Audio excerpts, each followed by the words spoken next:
Hi friends, it's Valerie. Welcome back to this week's What's for Dinner. If you are new here, I would love if you would hit that subscribe button and join my YouTube family. And don't forget to leave a like or comment down below because it really does help my channel. I've got some yummy meals for you this week, and I didn't realize that 2 of them included cream cheese, and I know not everybody is a fan of that, but we do love cream cheese and these were delicious. So I definitely just want to still show you that, but let's just get started. To start this off, we're going to need some chicken. You can cook this however you like. You're just going to need chicken to make your chicken tostadas. Of course, you can use any other, protein as well, but that's what I'm going for here. And I had a frozen chicken breast. I actually had chicken in the fridge ready for this, and then I went to smell it, and something just made me feel like scared to use it. So I took out a frozen chicken breast since I can still cook that in my Ninja Foodie Grill. I am trying to coat it with some seasoning. Since it is frozen, I'm just kind of like using oil and adobo seasoning and taco seasoning. Next time I do this, if I will have to just get a little bowl, put some oil and the seasonings in it and mix it together and then pat it on. That would be a lot easier. I don't know why I didn't think of it in the moment, but it would just be like a rub basically. So I'm trying to get that just all over the chicken. I'm putting that in the Ninja Foodie Grill. I'm grilling that on medium heat for about 25 minutes is what you'd need. I do have to increase that, and I'll show you that later.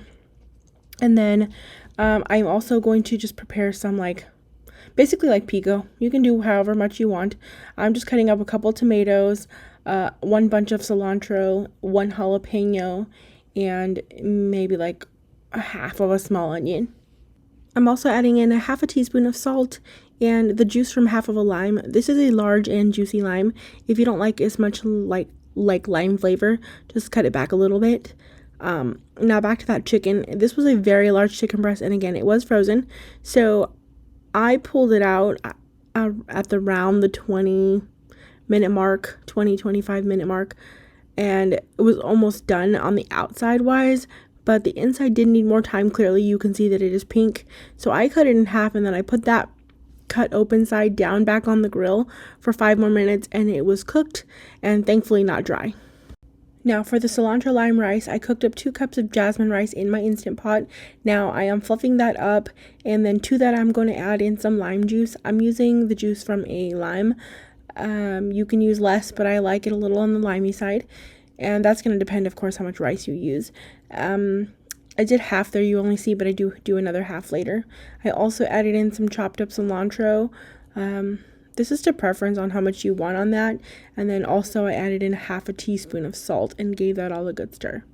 I want to make a quick note also that when I cook my rice, I also add to it while it's cooking. I add in a tablespoon of salted butter per cup of rice. So I added 2 tablespoons in total of butter, and I do sprinkle a little bit of salt over that as well, just so you know that will add some extra flavor to it.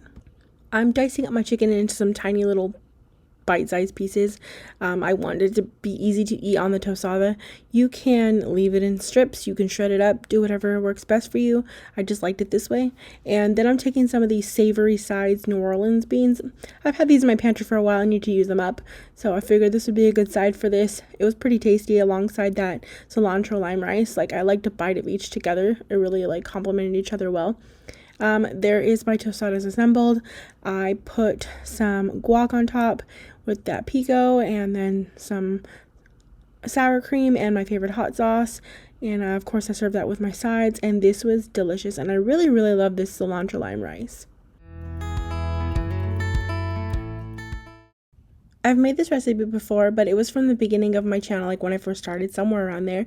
So I thought I'd show it again because it is a quick, easy, and delicious meal. It's pretty inexpensive as well. So I'm just dicing up about a half of a yellow onion, medium-sized yellow onion, and then I'm dicing up some zucchini.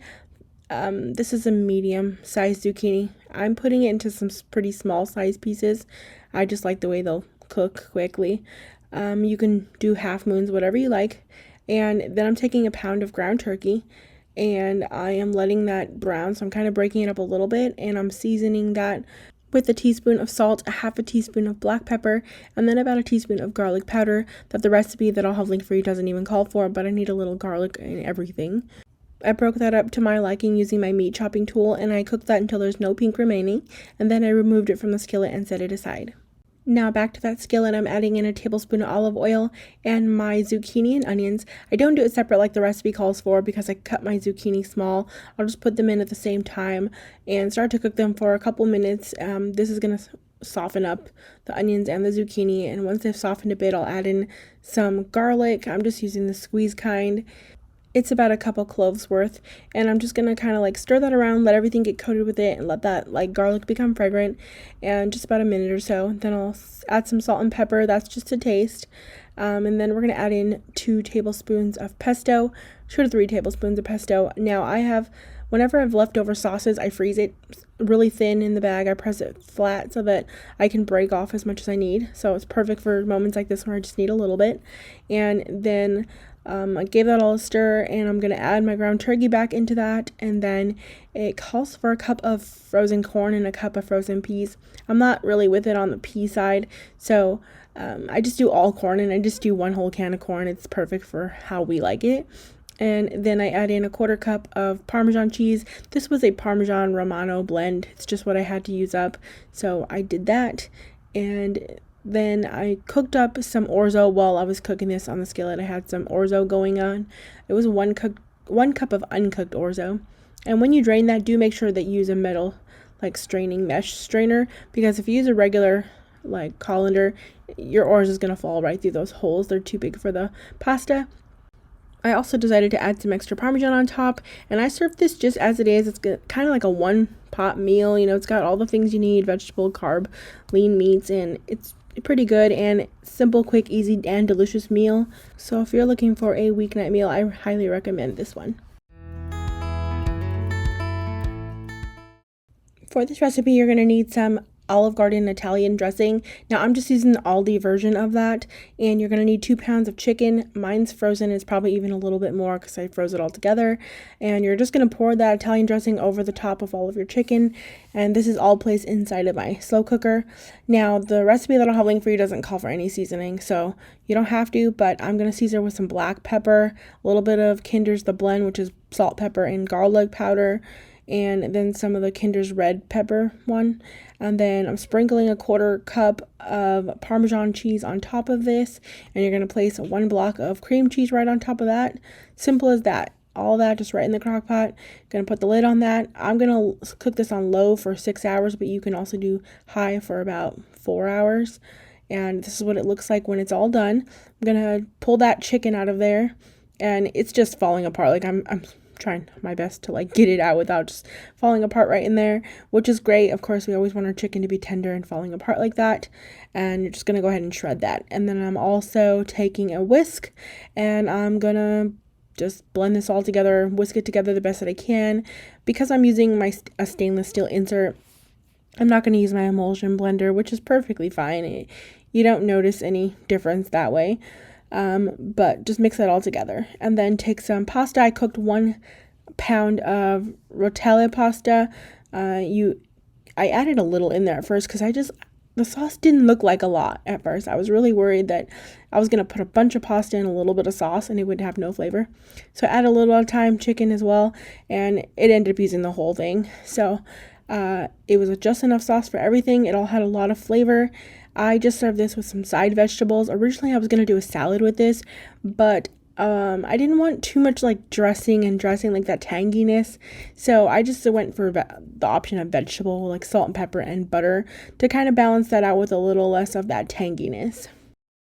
When I have like 15 minutes to get dinner together, my go-to is typically frozen pizza. So I just did the chicken Alfredo one. It's what I had. I needed to use it up. And I just made a quick side salad with some romaine and some tomatoes and cucumbers. We all have those nights where we just don't have time to cook, and that's okay. Something quick and easy like this is just as delicious and gets the job done just as good. For this meal, I'm loosely following a recipe that I'll have linked for you in the description box down below. It says to cook up 2 cups of farro. I had 1.5 cups of farro, and then I had some like grain medley, so I just cooked that with it, and I'm just going to use that, and it's fine. And then to the bottom of a skillet, I'm adding in 2 tablespoons of olive oil, and I'm going to add in half of a small onion that I diced up.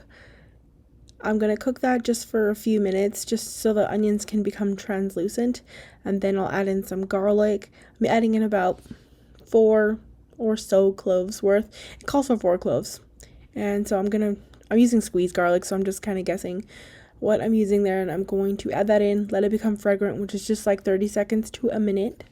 I use quick farro, so my farro only takes 10 minutes to cook, but it could take 20 to 30 for regular farro. But you do want it to still have that bite to it like a grain would have. And I'm adding in that to the pot here, or to my pan, and I'm stirring that together. I'm seasoning that with some salt and pepper. That's just to taste, per preference. And this is going to be done like risotto basically, so I'm adding in chicken broth to that, and I'm gonna stir it together and let it reduce and keep adding broth the same way you would with risotto. Now, they called for half a cup of dry white wine. I'm not using any wine, I'm using all broth, and I believe in total it called for around 3 to 4 cups of broth. I will say I used maybe 3.5 cups worth of the broth in the end, so that's just to preference how many times you want to keep adding the broth and letting it absorb and whatnot. But while that was doing its thing, I was also just cooking up the shrimp. Now, I'm not doing it like the recipe calls for. They have you add the shrimp in, it cooks with it. Not really my thing. I like to cook my seafood on the side. I can't put it in another thing and let it cook. So to that pan, I'm just adding a little bit of oil, my 1 pound of shrimp.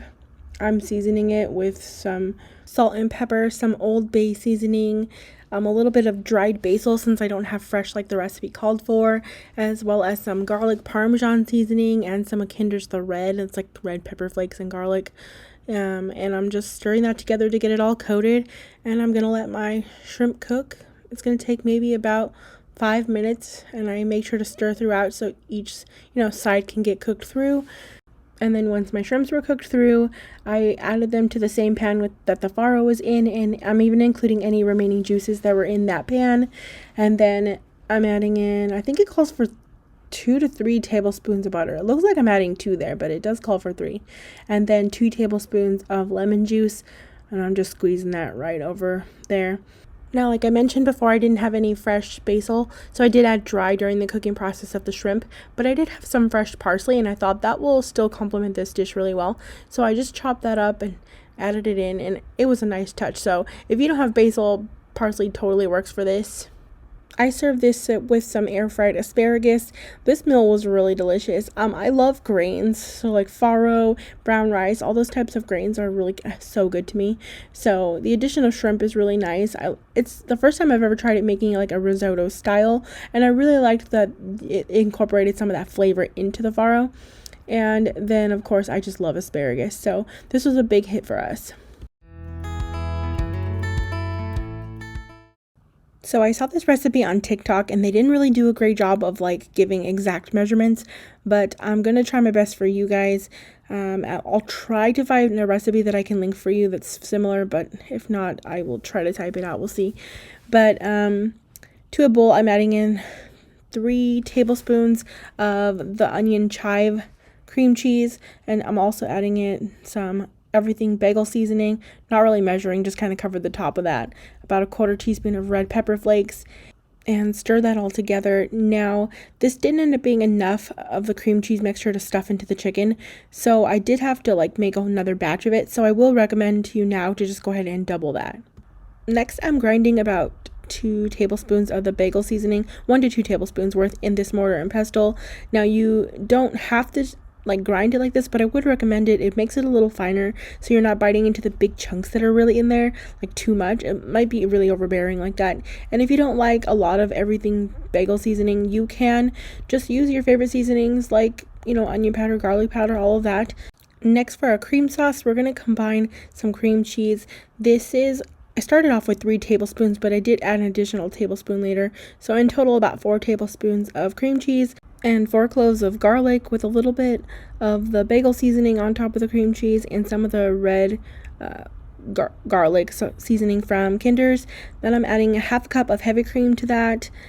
We are just going to go ahead and like press that out. If your cream cheese is softened, it'll be a lot easier, but I'm just kind of mixing that together. This is going to kind of be the base of our sauce here, and I'm trying to make it as smooth as I can, but it doesn't have to be perfect. It's going to melt down anyways in the oven.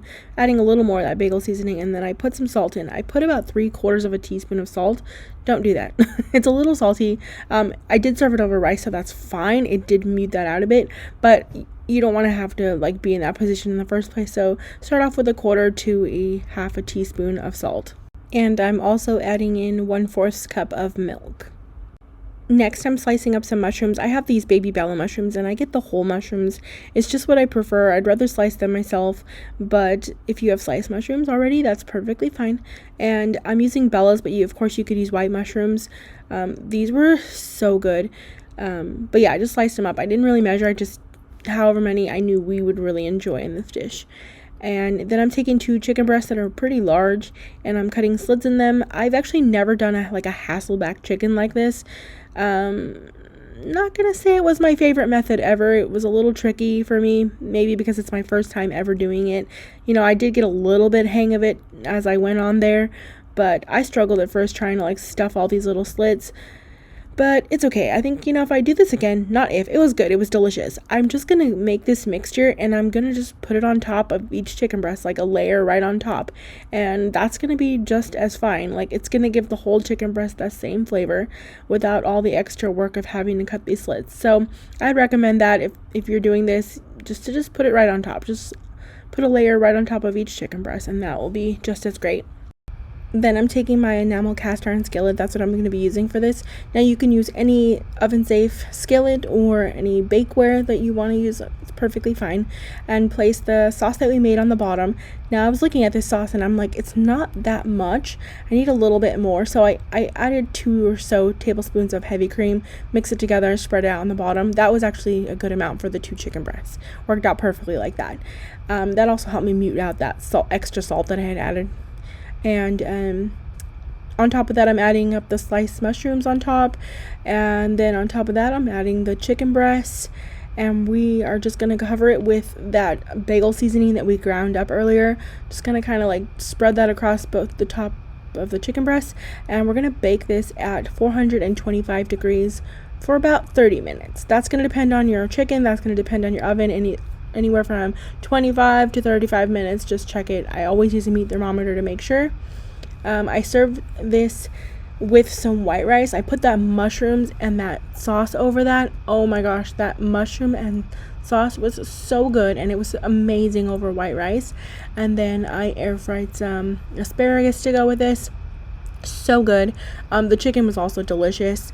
It was so creamy with that cream cheese, but I'm telling you, next time I'm just gonna slather that cream cheese mixture right on top.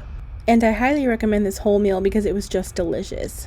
Thanks so much for watching, friends. Don't forget to hit that subscribe button and that little bell so you don't miss out on any future videos, and I hope you all are having a great day.